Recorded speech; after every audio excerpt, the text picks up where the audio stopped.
Hello mga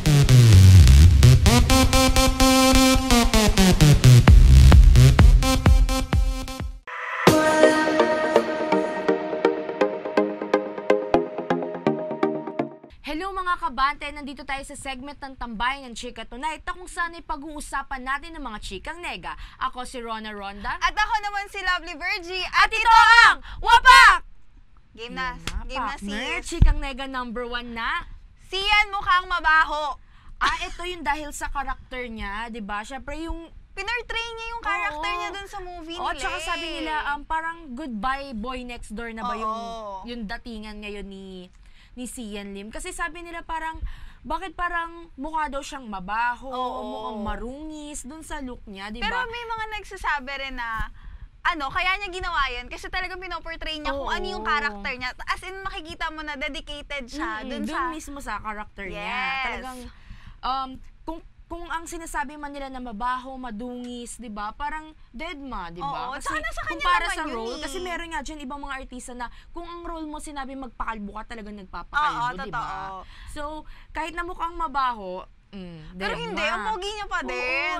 Nag-iba lang talaga yung aura niya, yung dating niya, parang mas nag-matured siya kumpara dun sa parang mga bebe look niya. Parang at saka baby face, choice diba? niya yun na baguhin yung look niya, 'di ba? Sa kanya yun, Beshme. Ayan na. Chikang nega number 2. JK binanata ng mga basher. Kasi naman, interview. Yung sa friendly natin, di ba? Kasama natin, dun mismo yun sa Abante, di ba? So, nag-trending yun as of now, 1 million views na yun. Bongga. Di ba? Ayun yung nanggagalaiti. Sabi niya, ito ba yung newspaper? Tapos, sabi niya, bina-blind item daw siya. Then, tsaka nag-cursing. Bad finger pa siya. Parang, kuya, very wrong naman, te. At saka parang sabi ng mga netizen, parang, lumalaki na yung ulo, yung mayabang na siya. Lumalaki na yung ulo na parang isang hit pa lang naman daw yung kanta niya. Pero hindi kasi parang, ang sinasabi kasi nila, porke tracker, gano'n. Hindi, marami akong kilalang banda na hindi naman gano'n yung ugali. Which is yung ginastify, nung sikat na natin na yung Rocksteady. Si Rocksteady, te. Rocksteady. Yun yung ginastify mismo ni Teddy na porket rockstar ka, parang okay lang yung ganong attitude. Hindi. Kasi parang yung maangas. Girl. So, ayan na. Chikang nega number 3. Gladys Guevara na biktima ng basag kotse gang. Uso pa rin pala siya hanggang ngayon. Iyak-iyak si Mamshi. Kasi yung kanyang sasakyan na Ford Explorer, buti na lang matibay. Diba? Ford yun, Ford yun, Ford. Hindi natin afford.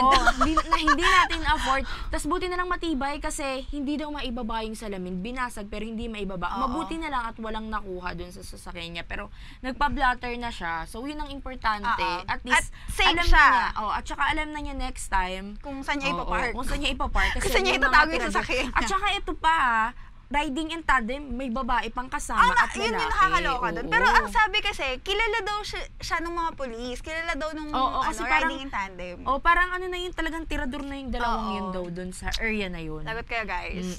So, ayan na. Ito ng chikang nega number 4. Ito nakakalungkot na balita. Chocolate pumanaw na.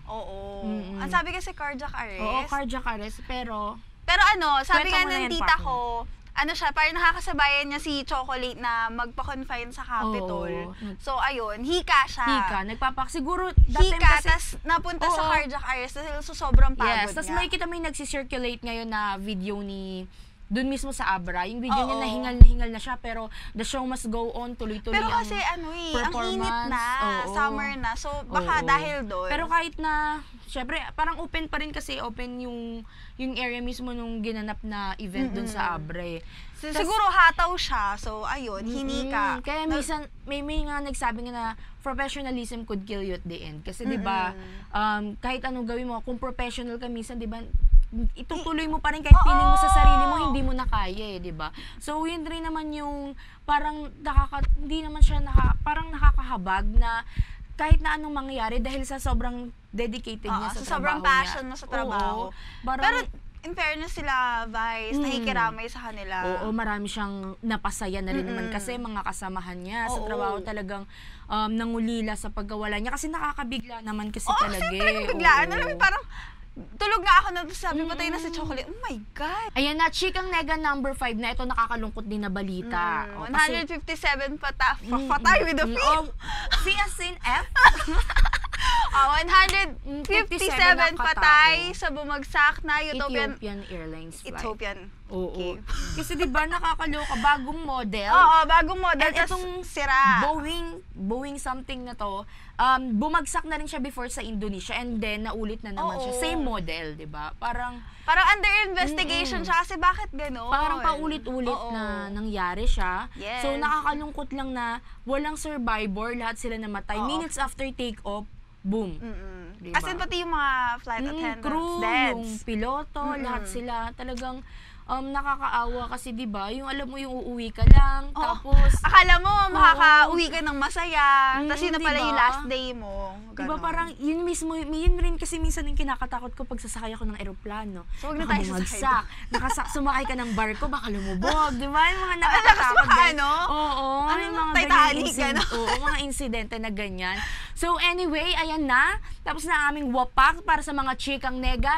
Ayan na, pupunta na tayo para sa Tambayan ng Tsika Tonight kasama ang ating special guest.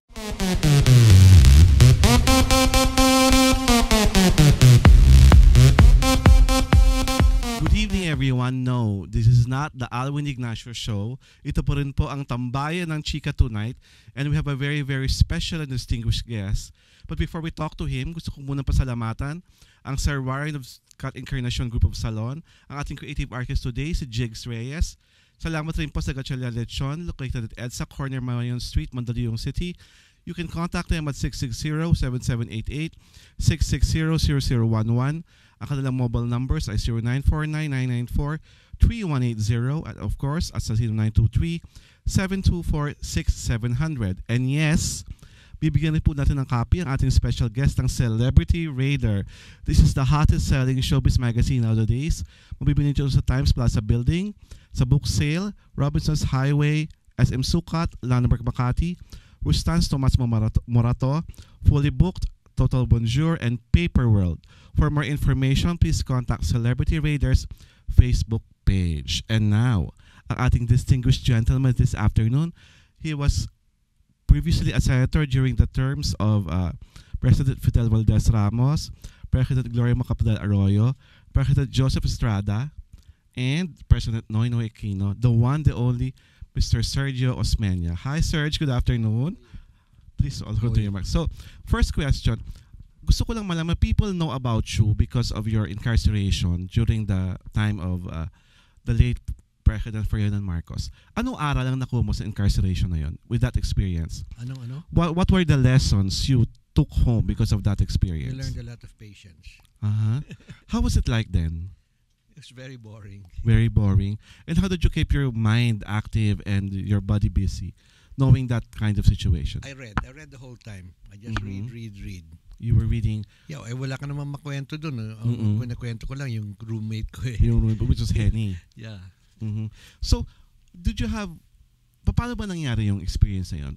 How did it come about? Kasi marami sa amin hindi alam kung paano talaga nagsimula yung... Well, my father and Marcos were political enemies. So. Okay. And so when my father was abroad, when martial law was declared and he didn't come back, they picked me up after 2 months. After 2 months lang. And they picked up Henny and they picked up several of our people. And then they wouldn't charge me with anything. So I was not allowed to see a lawyer. I was not allowed to, I was not given a charge sheet, and I was not brought to court. Okay. You were just inside the prison. Nakatiwangwang lang kami doon. How young were you then? I was 28 years old. You were 28 years old. Parang at the peak of your life. Very young life.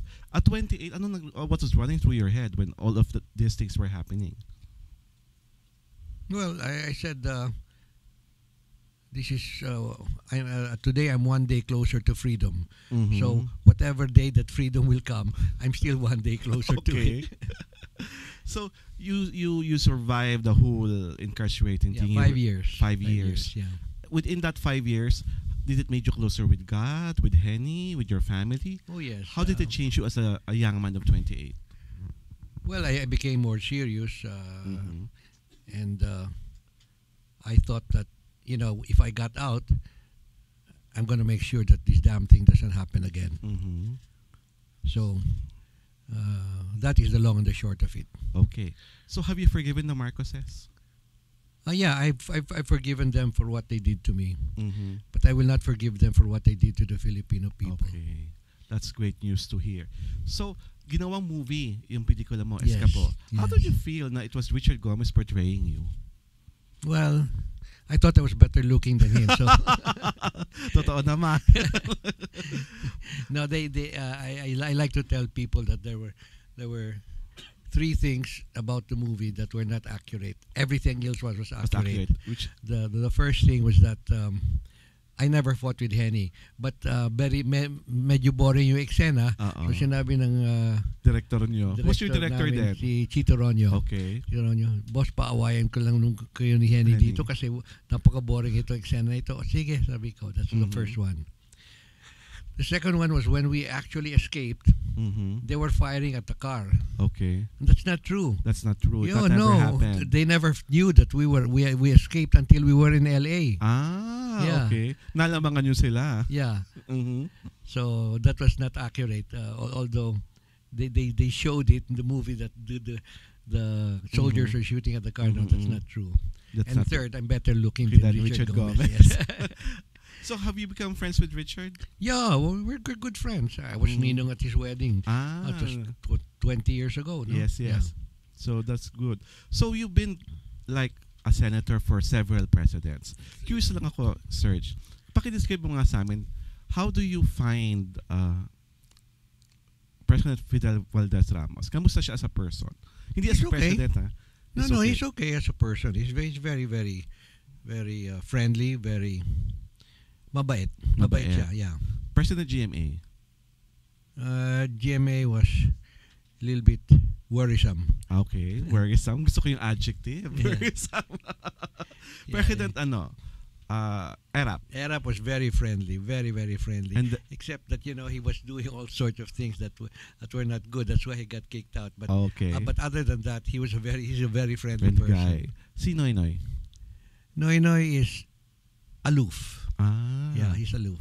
Aloof. Yeah. Yun talaga ang description sa kanya. Curious lang ako, when you were like binatang-binata pa, paano ang buhay ni Serge Osmeña prior to the incarceration? Paano? Oo, how was your life then? Nothing. I was just an ordinary gentleman. I was farming in Cebu and Negros.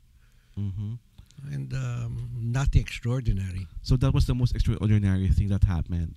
What? Yung incarceration. Oh yeah, of course it was extraordinary. It will always be extraordinary. So sa mga bata na who's not aware of that part of your history, what would you like to tell them about it? About my incarceration? This made a better man out of you. Well, it made me a better person, no?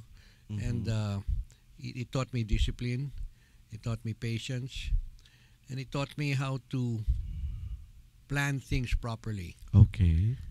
So, among other things, that's what it taught me. So, your kids are not into politics. No. Is this a conscious effort on your part? Bakit? Well, I told my son, my son is the one who wants to get into politics, and he's now 30 years old. This is your eldest? Huh? This is your eldest? Yes. Okay. And I told him, because he wanted to join my campaign in 2007, 2010, 2016. And I said, do not join the campaign. You first concentrate on your work, on your business, on your profession. When I'm dead, and I'll be dead in 10 years, I think. Healthy ka eh. Yeah. But I said, when I'm dead, and you are self-sustaining already, in other words, kaya mo na magpatakbo ng business, then okay, you can go ahead and join politics if you still have the calling then. But right now, I'm not going to teach you how to join it because you're going to be interested and I don't like you to be interested. Okay. So, may privilege po ba ang pagiging Osmeña sa pagpasok sa politika? Well, all right. The family name, you see, there are three things that a politician must go through before the people will vote for him. Yes. The first one is, who is Serge? Pag hindi ka kilala, di walang mangyayari siya. Correct. Okay. So, magpapakilala ako. I'll go on TV, I'll go on radio. So, sasabihin nila, ayan pala si Serge. So, ang kanang Osmeña yan. Okay. Then the second thing is, but do I like Serge? Yes. Pag medyo mayabang, medyo bastos, wala ka na. So, if they like you, they say, oh, simpatiko naman siya. Charming. Charming, etc. Okay, so that's the first two. Do I know Serge? Do I like Serge? Why should I vote for Serge? So, that's where you tell them your program of government, your etc. platforms. Now, the first one, that gives me a leg up because they already know more or less who I am. Yes. So I still have to work on the other two. Do you feel great with the fact that there was a chocolate named after you? What? A chocolate called Serge before? Well, that was good. It went out of business na eh. But I still remember it because when I was still very young, natikman ko yung chocolate na Serge. Gusto mo bang mabalik yon? Yeah. That was very good. It was cheap. It was cheaper than Hershey's or Nestle's. And it tastes good. Yeah. Pasok sa palate ng mga Filipino. Looking you back during your wonder years, what was the best advice your father gave you when it comes to love or romance? He never gave me advice on love and romance. Talaga. No. Never. So how did you discover about the birds and the bees? I discovered it through my friends, but not through my father. Kayo na lang yun. Kayo na lang yun. Were you pilyo when you were like very pilyo? Very pilyo. How many girls ang napaiyak mo nung araw? Young misses na pinaiyak ni Serge Osmeña. Yeah, medyo marami. Looking back, what were your types then? Huh? Before your wife, what were your types then? Mga tipo mong babae? Any girl, as long as she's pretty, she's okay. So she can be kayo manggi, she can be white. Does she have to be a Koleyala or like belonging to a family with a good last name as well? No. Walang ganon. Walang ganong requirements. No. So saan mo sila dinadala sa date? Where do you bring them to dates before? To date? Oo. I'll take them to the nightclub. I'll take them to the movies. Speaking of movies, sino yung mga paborito mong artista noon?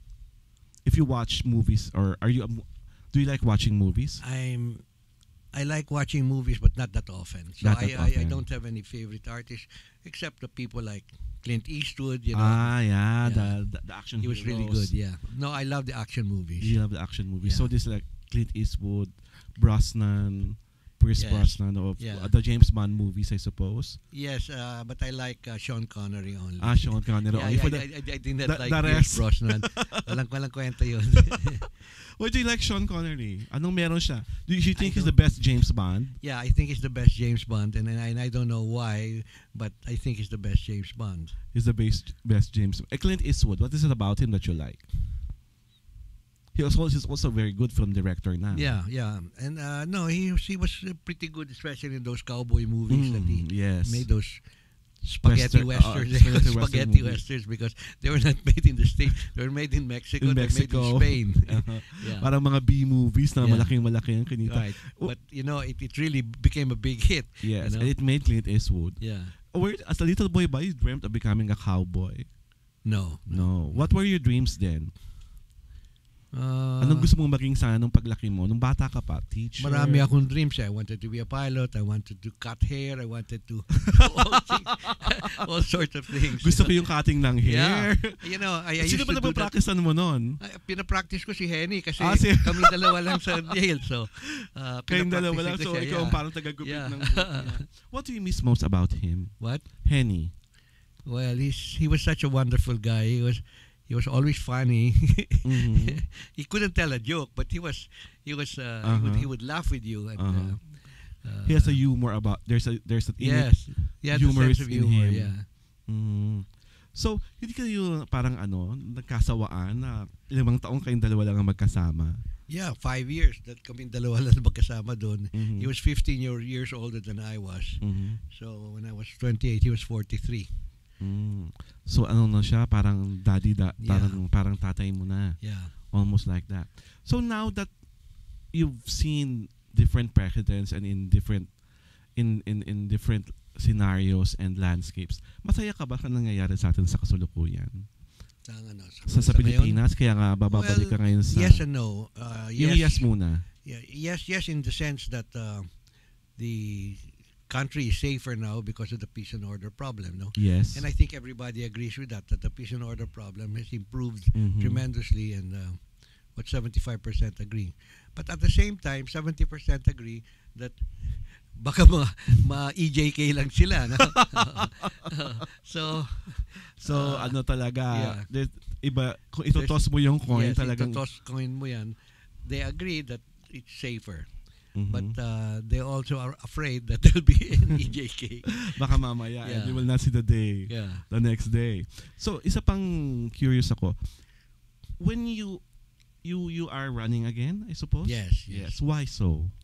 Well, because I thought that the problems of the country were economic in nature. And I'm an economist. Yes. And so I said, I can help with the problems of the country if I'm back in the Senate. So I decided to make a go of it. And how are you feeling right now that the campaign has started for the senatorial race? I feel good. I mean, it's a race. It's a really race for me because theirs are at their end and we're down at the bottom. But I feel that we have a good chance. Okay. What is fun about a campaign? Kasi what we see, di ba, yung mga programs, yung mga activities, you going down to the people. On your end, ano yung masaya sa parte ng kampanya? Na hindi pa namin na-experience lahat kasi hindi naman kami sumasama sa mga campaign sorties. Well, to me, what's the most fun? Meeting people is fun. No? So I meet people, then they want to take a selfie with you. Then, yes. Yeah, but meeting them is fun. And then that's what you usually do every day during the campaign. You just shake hands and keep on meeting people. When you meet these people, what do you say to them? Or anong tinatanong nila sa'yo, mostly? Wala. Because it's very fast. So I said, hi, how are you? How are things here, etc. And they'll tell me sometimes their problem. But their problem is mostly local. Local talaga. Yeah. Local in nature, no? Yes. They're not worried about the Securities Regulation Code or the General Banking Act. They don't know that. They don't care about that actually. Curious ako. Kasi maraming hindi talaga nakakaalam. Ano pa talaga trabaho ng senador? What do you really do? We do a lot of things, but you don't know about it because you're not interested in the first place. So when I passed the Securities Regulation Code, nobody was interested except the businessmen, the business community, the finance community. Yes. Etc. When I passed the Insurance Code, nobody was interested except those who were in insurance. I passed the General Banking Act. Nobody was interested except those who were dealing with banking. So, but those are the type of bills we pass because we have to pass them. No? Because they're urgent at kailangan talaga ng bansa natin. So, paano nyo na trickle down nyo sa masa na maunawaan nila itong mga batas na pinas nyo? Well, when we can pass bills that say redound to the benefit of the masa, for example, I also passed a bill that helps single mothers. And I didn't know this before, but there are about 15 million single mothers in this country. About 50% of our kids are born to single mothers. And I help them, and that's something because the town and the DSWD is supposed to get together and help out the single mothers. They're supposed to give them test training. They're supposed to give them milk, etc., etc. Okay. And then I also, I was the author of the Magna Carta for social workers, but that's only for social workers. Then I also happen to be co-author and co-sponsor of the Clean Air Act, the Clean Water Act, Yes. The Solid Waste Management Act. So those are things that redound to their benefit, although they don't care about that Yes. because it doesn't affect them. Affect So what they them. care about is that, we passed the Magna Carta for senior citizens. Sen. Yan. For free education. Yeah. Yung mga bagay-bagay. Pero, do you feel, parang in a way, parang disappointed na these people, ang dami mo na palang napas na laws, tapos parang hindi sila aware about it? Well, yes, you are disappointed, but I mean, you have also to think from their point of view. Yes. Wala naman silang interest dyan eh. Oo. No? So, the interest in your bill is only if it affects them. Okay. If it doesn't affect them, or it doesn't affect them directly, because many of these bills affect them indirectly, no? But if it doesn't affect them directly, wala na silang pakialam dyan. Parang may perception kasi ang public na ang dami-dami naman batas, tapos ang gulo-gulo pa rin sa Pilipinas. Ano mo comment mo doon? Well, because the people do not implement the laws as they're supposed to be implemented. So it's not the lawmakers that are at fault. It's the bureaucracy that is at fault. Ah, I see. So, may mga apo ka na. Huh? May mga apo ka na. You have Dalawa. grandchildren. Dalawa. So, how do they call you? Lolo, Lolo. So, how old is the eldest apo? about 11. 11. And the And youngest 9. apo? 9. 9. Boy, girls?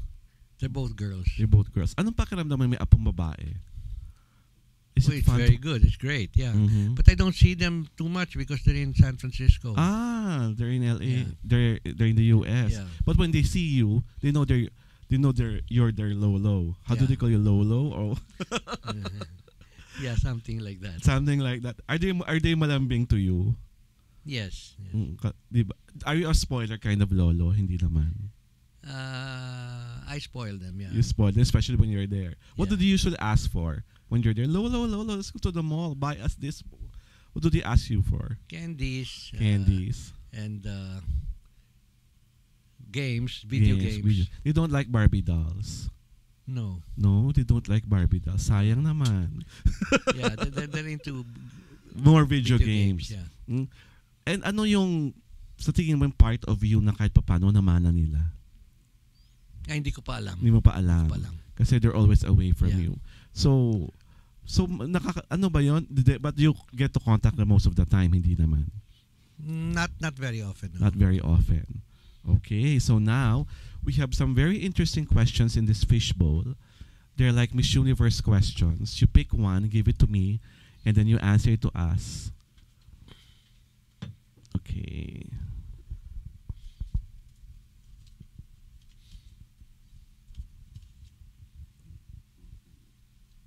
The first question is the Gloria Diaz 1969 question.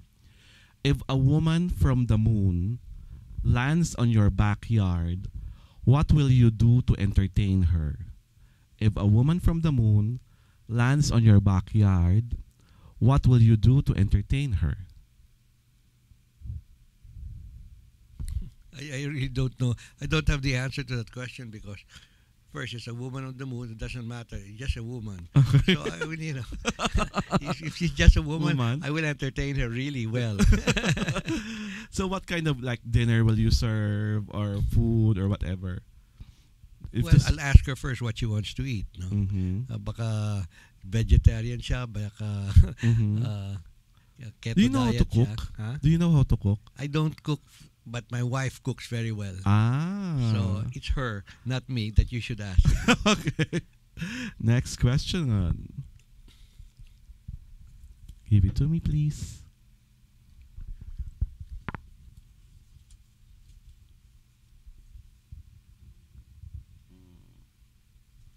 This is the Margie Moran 1973 question. If you have $1 million, how will you spend it? If you have $1 $1 million, how will you spend it? I wouldn't spend it really, I just save it. I just save it. Yeah. You wouldn't buy anything, or you just keep it in the bank?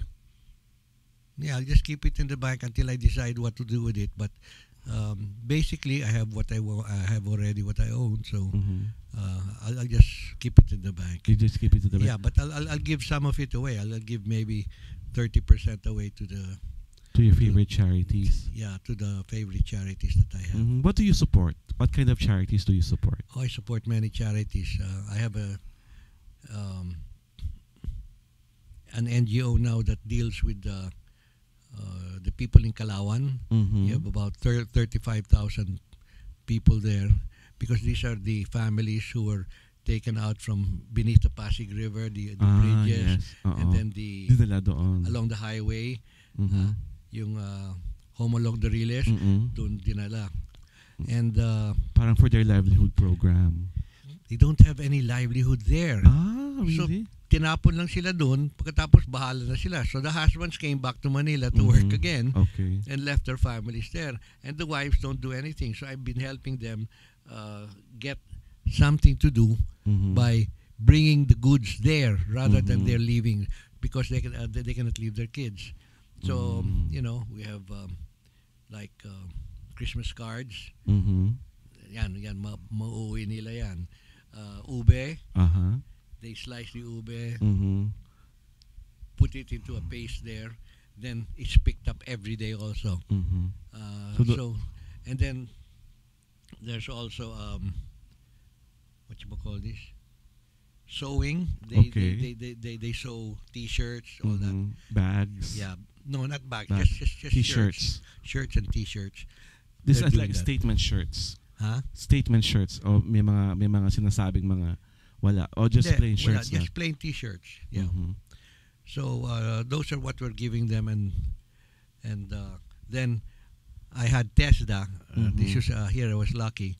I got a senator friend of mine to put 50 million into TESDA to put up a TESDA out in Calauan. Oh, that's great news. Yeah, because you see, Calauan is on the other side of the tracks. In other words, Calauan is after Los Baños. When you go to when you go by car through Los Baños to go to Calauan, talagang it will take you an hour because you get stuck in traffic in Los Baños and coming out. So they cannot also go, the people in Calauan and in the other areas around there, Victoria, Pila, etc. They cannot go to the TESDA that is out in Calamba because it takes them about 2 hours to go there. No? Pagdating mo, pagod na wala ng classes. So I said, you put a TESDA here so we can get more kids to join. To enroll, because to study. Wala ng traffic doon. Oo. So that will open about maybe June this year. Ay, that's good. Thank you for telling that to us. And that's great news for all the people from of Calauan. Diba? Not only Calauan, but already and the nearby Los areas. Baños and Pila and So what do they Victoria. teach there? Ano mga TESDA courses are available? There's many TESDA courses available, but I really would like them to go into, especially for the guys, I want them to go into plumbing, carpentry, ayan. All of those things. Ang laki ng demand ng work na yan sa abroad, alam ko. No, even here. Even there. Yeah, that's why I want them to do it, because right now we have the build program. Yes. And we don't have enough workers. In other words, there are workers, but they're not qualified. You're not skilled. They're not skilled. So we have to give them at least some basic skills, train them for 2 months to 6 months, so that they can already find work there. That's why I said, these guys here in Calauan, well, I'm sorry to say this, but there hasn't been a house now that in Los Baños that has not been robbed. Kasi hindi sila masyadong busy. Yes. So, ayoko naman ganun. Well, thank you for telling us that that's the thing, because that's great news. At maraming tiyak taong matutuwa na TESDA is opening its school very, very soon. Or, di ba? Mga ilang months na lang. Yeah. Great. Another question. 2 months, 3 months, yeah. Another question.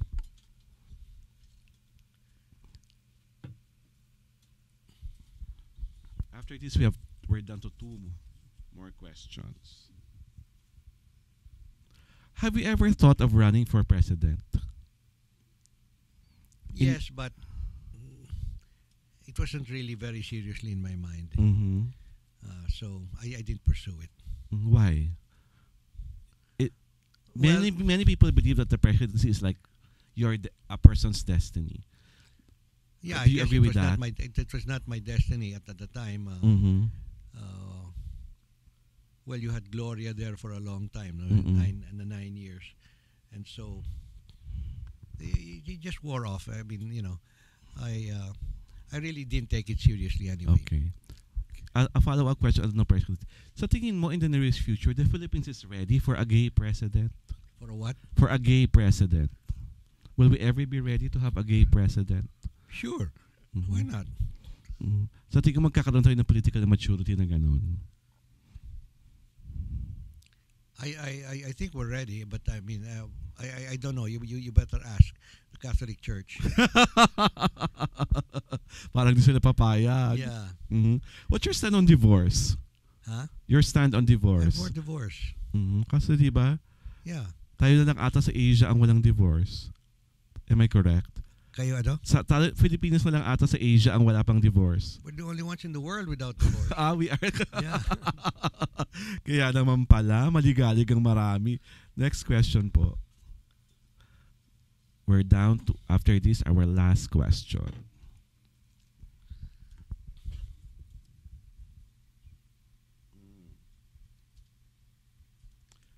Kung pagkain ka, Serge, ano ka at bakit? If you were a dish, ano ka at bakit? I don't know. I've never thought about it that way. What's your favorite dish? Marami kong favorite. I like adobo, I like tapa, I like longganisa, I like kare-kare, but basta Filipino food. You like? Kalikiran, I like. So, amongst the, ano sa tingin mo ang dapat national dish natin? Adobo or sinigang? It doesn't matter. They're both delicious. Is there any special recipe of your mom na hanggang ngayon? My mom didn't cook. What's your wife? Your wife? Yeah. Anong favorite food mo na niluluto niya for you? Kalyos. Kalyos. Paella. Puro Spanish, ha? Well, it just so happened that she was very good at those two. Okay. And then, yun ang kanyang signature dishes. Palyos and paella and ayan, sa sobrang sarap, nakalimutan mo na kung ano. Yung marsala, veal marsala. What is that? I don't know that. What is veal marsala? Veal marsala is you cook it in wine, and in marsala wine. Okay. And it's very good. It's very, very good. Yeah, it's very good. Her kalyos, what makes it so special? I don't know, but I mean, she really makes good kalyos. And I don't know paella. what makes it special. Even paella, I don't know what makes it special. Pero the moment you taste it, sarap. Yeah. Talagang parang comfort food Correct. for you. Meron ka bang mga comfort food aside from what you've mentioned? Yung talagang well, from time to time you crave? Yeah, I'll eat tapa. Mm-hmm. I'll eat longganisa. Those are bad, but I mean, those are comfort foods. Pero you seem to be very fit. Do you exercise? Do I what? Exercise? Yes, I exercise. Pero wala kang diet? Wala. Talagang you eat almost anything? I'll eat anything. Is there anything that you've eaten na dapat hindi kinakain ng regular na tao? Ano? Is there anything that you have eaten na regularly hindi naman kinakain ng mga kagaya namin? Hindi. Lahat ng basic food kayang I kainin. mean, I eat because I eat Filipino food. Oo. Wala kang yung parang ayaw mo na ang palaya, ayaw ng alugbati, yung mga slimy No, food. I love alokbati. Okay. Ang palaya, I didn't used to like it, but the way they make it in the house, it's already... Wala na yung pait. Wala na yung pait. Pait. Yung pagkapait niyan. Ang galing naman. And last question from the bowl. Before we talk about the things happening to you right now. Okay. Nako, parang ayoko itanong to. Baka mag-walk out si Serge. Kung ang asawa mo ginawang biro sa isang political rally, ano magiging reaction mo? Ginawang biro? Siyempre magagalit ako. Yun lang. You will not call the attention of the person who cracked the joke? Well, of course, I will call the attention. I'll get mad and I'll call his attention to it. Do you think that's fair? Na minsan yung mga personalities ginagawang joke sa rallies? I think the family of the politician should be out of bounds. So, Walang kwan yan. The kids and the wife, they should not be part of the part of political, the political agenda. yeah. Okay, now let's talk politics. So you are already running for a Senate seat. How are you feeling right now as far as this campaign is concerned? I'm feeling good. I mean, everything's hunky-dory, and I'm going out again on Monday, Tuesday, Wednesday, Thursday, Friday. So So why should we give our vote to you? what? Why should we give our vote to you? Bakit ikaw ang dapat naming i-shade pagdating ng election time? Well, okay. First, I'm an economist, and the biggest problem nowadays is the economy, inflation particularly. You have the rice problem, you've got the coconut problem, you've got the everything is a problem today. You've got the diesel oil problem because that diesel tax is taking too much of our time. No, so they should vote for me because I'm only one of 12. So there are 12 senators to choose, but I'm only one. But they should also include an economist in that one. What can you say about the other economists? Mar Rojas. Mar, you could elect Mar also. You need about 5 or 6 economists in the Senate, and right now there's only one left. That's Recto. So you need more. You need much more. So, sir, in the nearest future, ano ba talaga dapat i-address ng mga senador? Ano ba dapat i-address kaagad? What's the most pressing problem sa tingin mo na meron tayo sa kasalukuyan? Well, there's many pressing problems really. So I don't want to take advantage of this by saying this was one pressing problem. But one pressing problem here is the tax on diesel fuel. Yes. We should remove that. We should the put excise the tax everywhere. Yes, that excise tax. We should put it's that killing somewhere all else. of us. Yeah. Because you see, everybody in this country uses diesel. Yes. So you ride the jeepney, it's diesel. You ride the bus, it's diesel. You ride the truck, it's diesel. When you bring your goods from the market to from the farm to the market, it's diesel. When you get the goods and buy it in the store and bring it home, it's diesel. So everything is diesel. So if you increase the price of diesel, everything else goes up. Even your salary goes up, your sweldo goes up. Kasi yung sahod mo, kukulangin na sa kwan nila sa, when they, like for example, when they, what's this group here? ACOM or something. Okay. Anyway, the atom, for example, or the piston. Okay. They're asking now for an increase in the starting price from 9 pesos to 10 pesos of the jeepneys. Oh, that's already an 11% increase. And then so that will go on. And so in the meantime, pareho pa rin yung earnings mo. So hindi pwede yun. Okay. So yun talagang pinaka dapat ma-address. Yeah. Sir, do you have like parang special rituals prior to a campaign? What? Special rituals prior to a campaign? No. Do you pray? Put on cologne? No. Wear your most pogi outfit? No. Talaga No. ano ka lang? No. As casual as casual. Yeah, just go out. I go out this way. Talagang hindi pa ba siya taxing for you? Yes, it's taxing because if you do it for every day, it becomes taxing. So where I have to rest on weekends, rest Saturdays, Sundays. So where do you get the energy para ipagpatuloy itong laban? I don't know. I have it. I either have it or you don't have it. I mean, you don't look for energy. It just comes to you just naturally. Comes to you, yes. Anong gusto mong nakikita sa paligid pag nandun ka na sa rally? Do you like when people's faces light up when they see you? I don't go to rallies. I don't attend rallies. Ano yung mga political nyo po? Yung sorties nyo? When you go out, how do you feel when yung pag may lumapit sa yung matanda or ali tapos yung parang lumiliwanag ang mukha nila pagkausap ka nila? How do you feel about that? I feel good. I mean, they're talking to me and I'm talking to them. So that's very good. I mean, it's a two-way street. So yun talaga. So ngayon po na pukpuko na talaga yung sooner or later, sobrang pukpuko na ang laban. What do you want our Tambayan ng Tsika tonight viewers know about Serge Osmeña na hindi pa alam ng lahat? para manalig kami na ito talaga yung taong dapat naming iboto? I really What is inside your heart right now for the Filipino people? What do you want to tell it? Well, I don't want anybody left behind. I want everybody to make sure that everybody will come along with us when we succeed.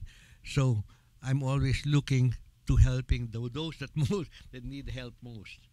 Because naiiwanan sila eh. Naiiwan sa laylayan, parang ganun.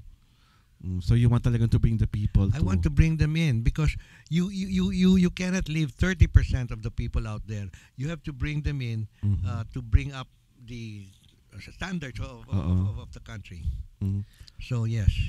If as my final question, if a young boy approaches you very very soon at sinabi po sa inyo, Sir Serge, paglaki ko po, gusto ko pong maging katulad nyo, what would you tell this boy? Well, I'll tell him, you have to like helping people. Because politics is helping people. And if you don't like helping people, don't join politics. Okay. So, Serge, where can they get in touch with you, or where can they read about you, or where can they seek you para matulungan kanila sa ginagawa mo sa kasalukuyan? Do you have a Facebook page, an Instagram page? Yes, I have a Facebook page. It's Serge Osmeña Supporters. Okay. Instagram? Wala pa. Twitter? Instagram. Wala pa akong Twitter. Where can they get in? Where is your office na pwede na lang puntahan para baka may gustong tumulong sa iyong kampanya? Wala, sa bahay lang. Sa bahay lang. Ang galing-galing naman. So, before we but they can call me. I mean, you know. Before we say goodbye to everyone, Serge, your final message to the viewers of Tambayan and Tsika tonight. Your camera is there. Yes. Well, I would like to just say this, that under our watch, no one will be left behind. Nobody who is poor, who is downtrodden, who is sick, who is old will be left behind. We will help all of you, and we will help you to the best of our ability. Thank you very much, Senator Serge Osmeña. Susunod ang Pak na Pak na Tsika kasama si Rona Ronda at si Lovely Virgie. Thank you very much, Serge, and good afternoon. Good evening.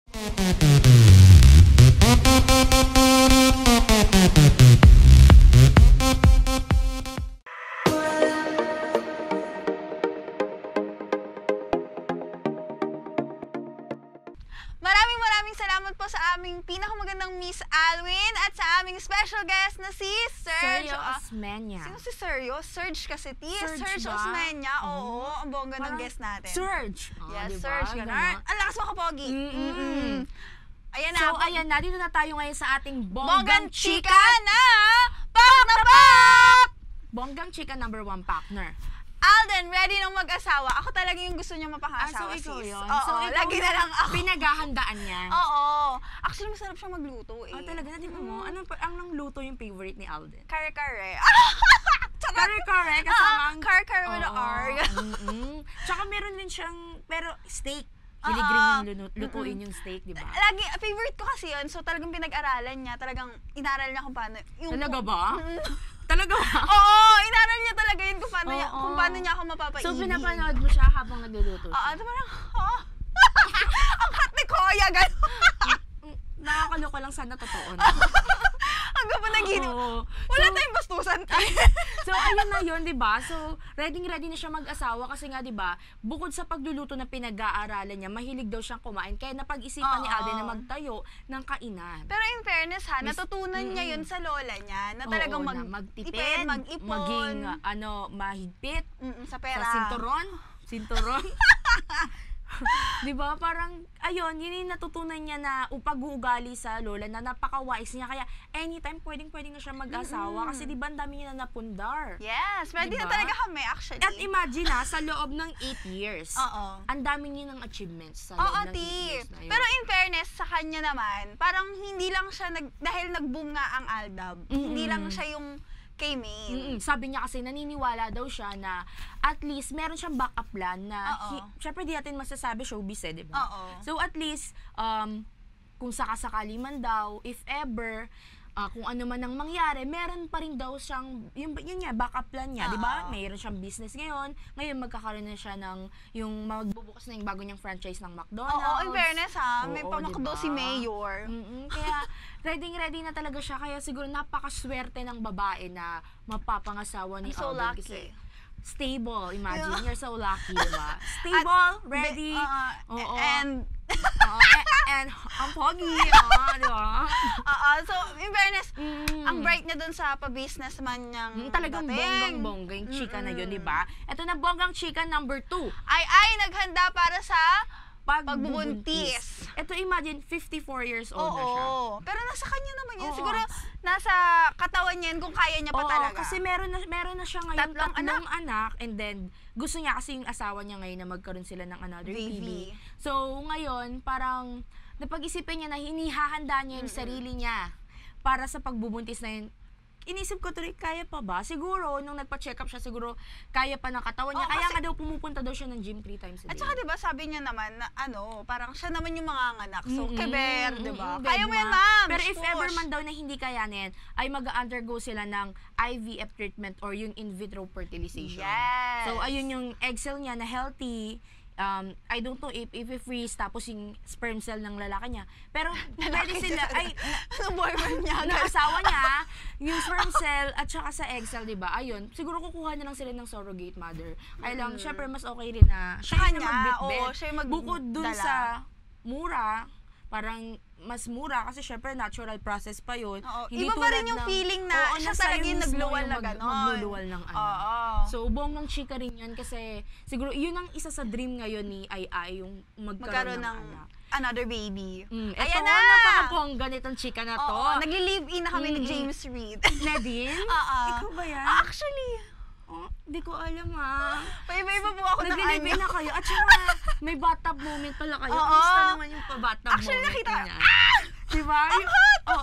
Yung malaking kawa na mainit, diba? Tapos, nakaganon pa ako, naka-underwater ako gano'n. Talagang hubot-hubad. Diba? Yummy yun, sis. Unforgettable moment. Gano'n. Fairness. So, ayun na, nagli-live-in na ngayon si Nadine at James at kinumpirma mismo yan ni James Reid doon sa GGB. Bongga. Pero hindi siya tinanong ni Vice, parang kusa na lang din siya umamin na. Because, we're living together. Diba? Yung mga gano'n. It's her kasi diba, sabi niya, hindi niya pa ba alam? Gumanon pa siya, diba? Tsaka parang nami-miss pa rin nila yung isa't isa kahit na magkasama sila everyday. Ngayon lang naman kasi nila naamin Pero before may rumors na talaga na nag-live-in na sila. So sa 3 years nila, sabi ni James Reid, parang napakabilis naman. Parang everything went laging bago. Fast. Na parang hindi nila akalain na 3 years na pala, parang ganun kabilis. At saka nami-miss pa rin nila yung isa't isa. Yun nga. Kasi meron ibang nagkakasawaan, nawawala yung spark. Dadating din sa Uy, grabe ka. Ang bitter mo dyan. Hindi kasi baby ko yun. Ako talaga yung original na girlfriend. So, medyo bitter po ako. So, ayun nga. Ganun nga yung nangyari. Diba? Parang ang sweet-sweet nila. Kasi parang nakaka-inggit goals. Diba? Relationship goals. Na magkasama na sila for 3 years. Since na nagli-live-in na sila. Siyempre may work, iba yung work, di ba? So ngayon, parang may time pa rin talaga na ganun pa rin, parang walang pagbabago. Na-miss pa rin talaga namin isa't isa. Okay. Talagang you claiming it, Yes! So, ayun na. Sige na. Bonggang chika number 4! Ito yung 16 na taong nakulong, yung PA ni Sunshine Cruz, pinatawad na niya. So 16 years to yung sistensya niya, 16 years na namalagi sa kulungan. Pero sabi nga ni Sunshine, sino ba naman siya na hindi niya patawarin yan? Minsan katabi niya pa matulog, diba? Saka parang kapatid na daw yung turing niya. Siguro, sa loob ng 16 na taon na yun, diba? Parang, parang sapat na siguro yun para magsisi siya. Tsaka pinayuhan naman niya na magbago ka na. Tsaka parang, do your best in your life. Do your best in your life. Magbabago na nga daw. So, syempre, siguro, sa 16 years na yun, wala ka sa real world, nakakulong ka lang sa Tsaka everybody deserve a second chance. Yes. Yan. Kaya, yun lang. Kaya marami ring mga kay Sunshine Cruz, diba? Sa sa kanyang ginawa puso. niya, sa pagpapatawad niya. Mahirap magpatawad ha, pero Lalo na in kung fairness, tiwala yung nasira, oo. diba? At tsaka parang ang laki nung nagawa rin ng PA before, pero pinatawad niya pa rin at the end of the day. Oo. Yes. Ayan na, ito nating bonggang chika number 5. Libro ni Nancy Binay mabenta! In fairness, sa bayan. Diba? Iba yung tono doon Oo. So, ayun bongga yung libro niya with Senyora! Ayan, diba? May mga Lagi na tayo nagsasawin ba yan? may mga nagsasabi pa, diba na parang mini-memes ni Senyora si Nancy Binay, and then ngayon, magkasama na sila sa book. Ano nga siya love and hate Oo, relationship. diba? So parang pak na pak yung yung kasi parang book. meldy rin kasi si Nancy, tapos si Senyora talagang yung Maldita, nakakatawa na ganon. maldita na talagang mababara ka Laitera, talaga. ganon. Oo, yung sarcasm at its finest, diba? Tapos ngayon, meron pa yung Actually, book kamukha mo two. nga si Senyora. Ay, talaga ba?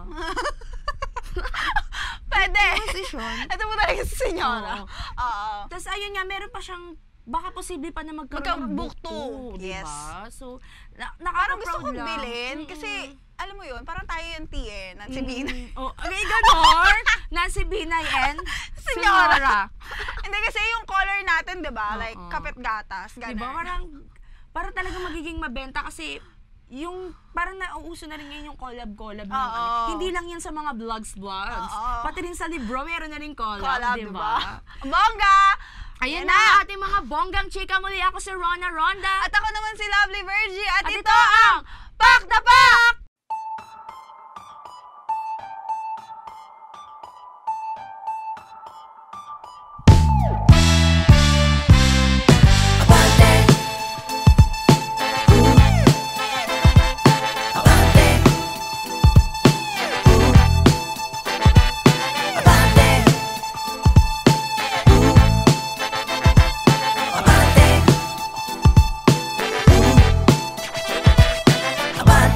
Matayog na ang lipad, tagapaghatid ng makabagong mentalidad. Tagalog ang salita, diaryong dekalidad. Tinaguri ang modernong la solidaridad. Handang sagutin lahat ng katanungan, handang ukatin ang mga natatabunan. Masarap kasama agahan hanggang hapunan, pamamahayag na may pagkamakatarungan. Hindi lang sa pagbabalita kilala, showbiz, chismis, palakasan at iba pa. Pag nasa Pinas ka, ito ang diaryong pinaka. Sobrang ganda, mahihiyak ang ibalot sa tinapa. Ilang taong inalagaan ang reputasyon hanggang maging pinakamalawak na sirkulasyon. Lahat ng impormasyon galing sa diaryo at tabloid, pwede mo nang mabasa sa iPhone at Android. Abante!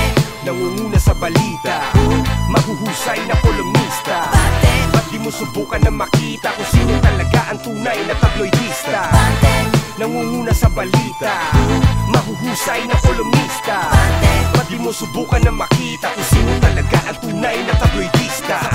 Mga nagbabagang balita, mga magsasaka umalma dahil sa baba ng kita. Nagmahal ang mantika, 12 bahay tinupok ng naiwan ng kandila. Umawat sa away, inundayan ng saksak, 16 na sasakyan, inararo ng truck. Plaridel, Bulacan, eroplano bagsak, at iba pang mga balitang siguradong pang shock. Bong Revilla, Malaya nang gumagala sa mall. Reklamo ni Imelda, Andaya, sana all. LeBron James nasa Lakers na, wala pa rin pakay sa mga haters niya. Brownlee, Ginebra, di susuko sa Magnolia. Mayweather, pinaringgan ni De La Hoya. Vice ganda, in love na nga ba kay Abueva? Jet Padena, pinaliyab ang Araneta.